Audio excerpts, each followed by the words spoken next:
कि हमारा दुश्मन इस बात को कह रहा है कि आपने घर में घुसकर हमें मारा है, तो हमारे लिए गर्व की बात कि पाकिस्तान में सिवाय आतंकवाद की खेती के कुछ और होता ही नहीं है। वहाँ की जो मिलिट्री है वो सिर्फ और सिर्फ आतंकवादियों को पालती है। अभी जो हमने ऑपरेशन सिंदूर किया तो हाफिज सईद के ठिकानों पर हमने घर में घुसकर मारा उसको। अरे भाई, तेरी औकात नहीं है उसके सामने लड़ने की, तो फिर इस तरह की बातें क्यों करता है? भीख मांगते हैं, कटोरा ले जाते हैं अमेरिका के पास, चीन के पास और अपना जेब भर लेते हैं। और कब सुधरेगा पाकिस्तान, कैसे सुधरेगा? सर, पाकिस्तान सुधर ही नहीं सकता। कितना वक्त भारत को लगेगा पाकिस्तान को नक्शे से मिटाने के लिए? हिंदुस्तान को सिर्फ 15 मिनट हमें इजाजत दे सरकार, तो हम पाकिस्तान को उसकी औकात बता देंगे जाके सरहद पे। और इतने मुसलमान हैं हिंदुस्तान में, अगर पाकिस्तान की तरफ मुंह करके थूकना और पेशाब करना शुरू कर दे, पाकिस्तान तो वैसे ही बह जाएगा। नमस्कार, मैं हूं आपका हमजुबान संजीव चौहान और इस वक्त आप बने हुए स्टेट पर हिंदी पे। हमारे साथ आज के खास कार्यक्रम के खास मेहमान हैं मौलाना रशीदी। जाना पहचाना नाम है, कोई बयान देते हैं बवाल, उनके मुंह से बयान निकलते ही हो जाता है। कुछ लोग उसको अच्छा मानते, कुछ बुरा, लेकिन अच्छा मानने वाले कम हो जाते हैं, बुरा मानने वाले उसको उछाल के कैश कर लेते हैं। रशीदी साहब, पाकिस्तान बार बार कह रहा है कि 4 साल में, पाकिस्तानी आतंकवादी गुट कह रहे हैं, 4 साल में भारत ने 30 से 35 अपने मोस्ट वांटेड पाकिस्तान में ही मरवा डाले। और ये पाकिस्तान के आतंकवादी गुटों का कहना है।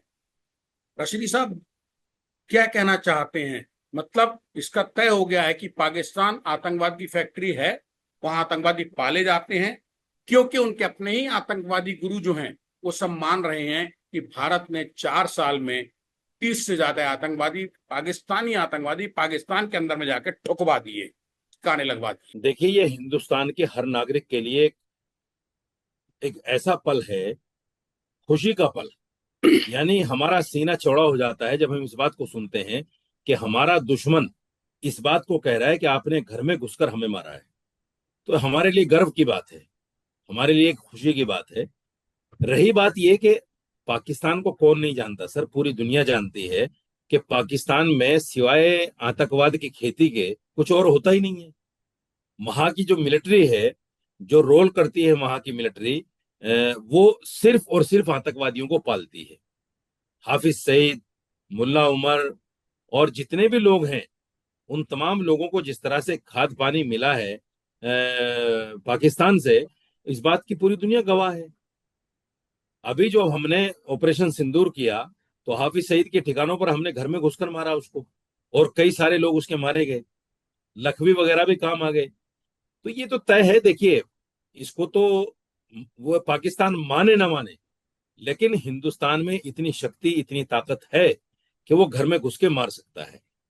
और जो आदमी, देखिए, अगर किसी को कोई आदमी उसके घर में घुस के मार दे और फिर भी आदमी ये कहे, अच्छा तूने अच्छा नहीं किया यहाँ मेरे घर में घुस के मारना, तूने मेरे 2 आदमियों को मार दिया, मेरे 4 आदमी, अरे भाई, तेरी औकात नहीं है उसके सामने लड़ने की, तो फिर इस तरह की बातें क्यों करता है? जिहाद करना छोड़ दे, माफी मांग ले हिंदुस्तान के सामने खड़ा होकर, और कह दे कि मैं तेरे साथ एक अच्छे पड़ोसी मुल्क के साथ की तरह रहूंगा। हम आज के बाद आतंकवाद नहीं करेंगे, हम आज के बाद आपके यहाँ दंगा फसाद करने के लिए किसी को नहीं भेजेंगे। मांग ले माफी, उसमें क्या है? रशीदी साहब, क्या जी। पाकिस्तान को सुधारने का कोई मूल मंत्र आपकी नजर में भारत की हुकूमत के पास, उसकी जेब में है, या सिर्फ ये मुंह जुबानी ही जंग चलती रहेगी, लोग इधर के भी और उधर के भी मरते रहेंगे? आम जन आवाम जो है वो प्रभावित हो रही है, नेता पाकिस्तान के प्रभावित नहीं हो रहे हैं, क्योंकि वो भीख मांगते हैं, कटोरा ले जाते हैं अमेरिका के पास, चीन के पास और अपना जेब भर लेते हैं। सवाल ये है कि क्या पाकिस्तान को सुधारने का, इलाज का, उसका कोई दवाई, कोई मंत्र, कोई जादू टोना टोटका तंत्र है भारत के पास? और कब सुधरेगा पाकिस्तान, कैसे सुधरेगा? सर, पाकिस्तान सुधर ही नहीं सकता। पाकिस्तान इसलिए नहीं सुधर सकता, 2 चीजें हैं, देखिए याद रखिएगा। जिस घर में सारे के सारे बदमाश हों, वो अगर सही लाइन पे आना भी चाहे उनमें से कोई एक आदमी, तो दूसरे नहीं आने देंगे। ये तो सच्चाई है। पाकिस्तान में कोई भी आदमी ऐसा नहीं है जो इस बात पर बैठकर विचार विमर्श कर ले कि भाई ये हमारी हालत पूरी दुनिया में ऐसी क्यों बन गई है, हमें आतंकवादी देश क्यों कहा जाता है, हमें लोग कटोरा लेकर भीख मांगने वाला क्यों बोलते हैं। अगर एक आदमी ने सोचा था, इमरान खान ने, उसी को इन्होंने जेल में डाल दिया। अभी भी बेचारा जेल में है, पता नहीं मर गया होगा या जिंदा है, अभी तक उसका कुछ सोच नहीं, अभी पता भी नहीं है कुछ भी। उसने सोचा था, उसने गाड़ियां वाड़ियां, सरकारी गाड़ियां छोड़ दी, सरकारी ऑफिस छोड़ दिए। जो हाई हुल्ला होता है मंत्रियों को लेकर के, भाई अब मंत्री आ रहा है, संतरी आ रहा है, तो वो सारी चीजें उसने छोड़ दी। उसने एक आम जिंदगी जीने के लिए लोगों को बताया, समझाया। लेकिन उसी पर इन्होंने आक्रमण कर दिया। और ये पाकिस्तान की बदकिस्मती है कि जो भी आता है उनके यहाँ, चाहे वो प्राइम मिनिस्टर बन के आए, चाहे राष्ट्रपति बन के आए, उसका अंजाम अच्छा नहीं होता। ये लोग उसको खुद ही मार देते हैं, फांसी चढ़ा देते हैं या अटैक कर देते हैं। तो मेरा मानना ये है सर, कि देखिए, हिंदुस्तान का तो एक सीधा फार्मूला है, भाई गलत करोगे तो हम तो घर में घुस के मारेंगे। अब सुधरना ना सुधरना तो उनकी बात है, वो सुधरे ना सुधरे, हमें उससे कोई परवाह नहीं है। मौलाना रशीदी, अगर भारत और जी। पाकिस्तान आमने सामने आ जाए तो भारत को कितने घंटे, कितने दिन, कितने हफ्ते चाहिए पाकिस्तान को जमींदोज करने के लिए? या तो उसका नामो निशान मिटेगा, और या आधा अधमरा रहेगा, तो फिर वो आके दोबारा से घायल शेर की तरह, या घायल कुत्ते की तरह, शेर तो नहीं कहेंगे उसको, घायल कुत्ते की तरह पाकिस्तान फिर झपट्टा मारेगा। सवाल ये है कि अगर पाकिस्तान हिंदुस्तान असली, ये तो ट्रायल था, ट्रेलर था जो अभी जी। हुआ है ऑपरेशन सिंदूर, असली अगर ऑपरेशन सिंदूर शुरू हो जाता है तो कितना वक्त भारत को लगेगा पाकिस्तान को नक्शे से मिटाने के लिए? क्योंकि और तो आपके हिसाब से कोई उसका इलाज है नहीं, लाइलाज बीमारी है वरना वो। सर, हिंदुस्तान को सिर्फ 15 मिनट, ओनली 15 मिनट, जिस दिन हिंदुस्तान चहलेगा।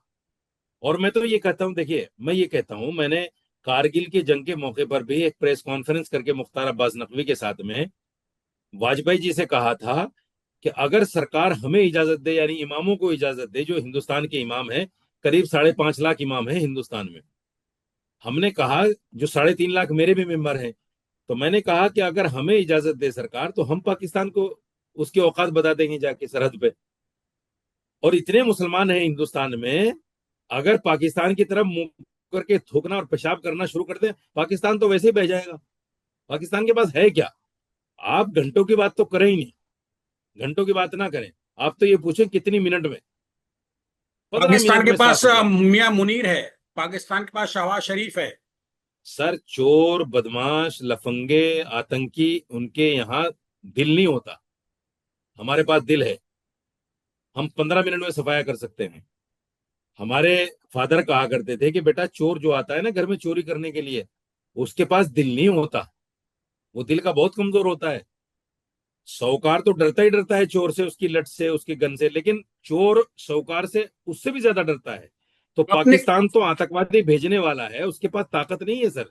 वो आपने आतंकवादी कहा हमले कि करके भारत अपने को। 15 मिनट में पाकिस्तान को जमींदोज कर सकता है, और कहीं भारत की जनता ने जी। मुंह तो दिया उधर, सेना की बात छोड़िए, पेशाब करना अगर जी। उसके ऊपर शुरू किया तो बह जाएगा पाकिस्तान। लेकिन क्या बिल्कुल। अमेरिका और चीन ऐसी स्थिति में खामोश रह के बहता हुआ देख पाएंगे, पाकिस्तान को देखते रहेंगे, या हिंदुस्तान को जवाब दिलवाएंगे पाकिस्तान से, पाकिस्तान की पीठ पे खड़े होकर पीछे से शिखंडी की तरह? नहीं, ये बात बिल्कुल आपकी मैं मानता हूं कि पाकिस्तान के पीछे अमेरिका भी खड़ा है, पाकिस्तान के पीछे चीन भी खड़ा है, इसमें कोई दो राय नहीं है।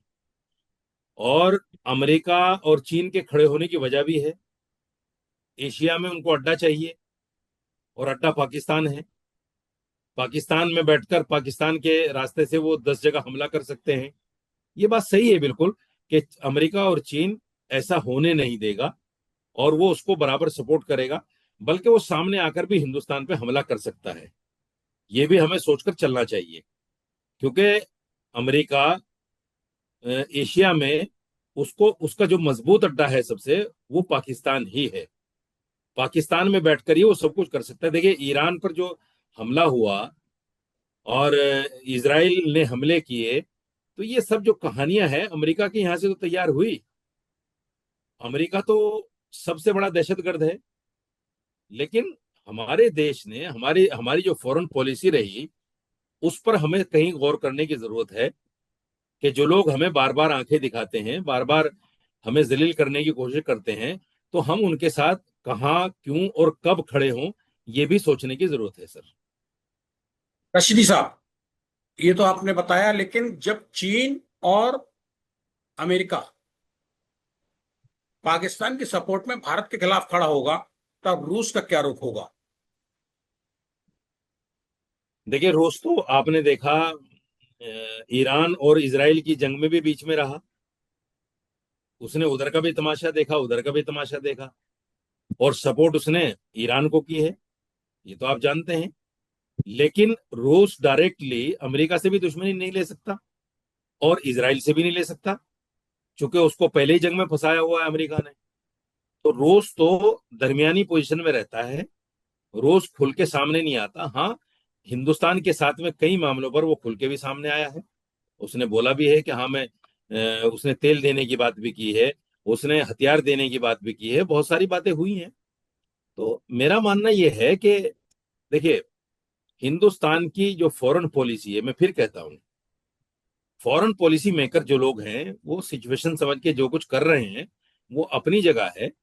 लेकिन मैं समझता हूं कि वो मजबूत जो पॉलिसी होती है फॉरेन पॉलिसी, और ऐसी पॉलिसी कि हम ईंट का जवाब पत्थर से दे सकें। अगर मेरे प्रधानमंत्री को किसी भी देश का राष्ट्रपति, चाहे वो अमेरिका ही क्यों ना हो, अगर वो जलील करने की कोशिश करे, तो हमें डटकर उसका मुकाबला करना चाहिए, मुंहतोड़ जवाब भी देना चाहिए।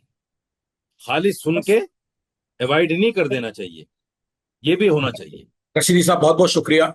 भारत पाकिस्तान के रिश्तों को लेके और वहां पाकिस्तान में पल्ले आतंकवादियों के लेके जो बात आपने की कि वो खुद ही मान रहे हैं उनके आतंकवादी उनके देश में पाकिस्तान में ही जाके भारत के लोगों ने ठुकवा दिए हैं, ये उसके लिए शर्म की बात है। और वो मानता है कि हाँ, उसके यहाँ आतंकवादी थे, जो 4 साल में 30-35 आतंकवादी भारत ने वही ठिकाने लगवा दिए। हालांकि भारत ये कभी नहीं मानता है कि उसका कोई इस मामले में इस तरीके का हस्तक्षेप रहा है, या पाकिस्तान में उसने किसी तरीके की जाके गतिविधि को अंजाम दिया है आतंकवादियों के खिलाफ जी वहां जी। के। खैर, बहुत बहुत धन्यवाद इस मुद्दे पे बात करने के लिए रशीदी साहब। स्टेटमेंट हिंदी के लिए संजीव चौहान से बहुत बहुत धन्यवाद।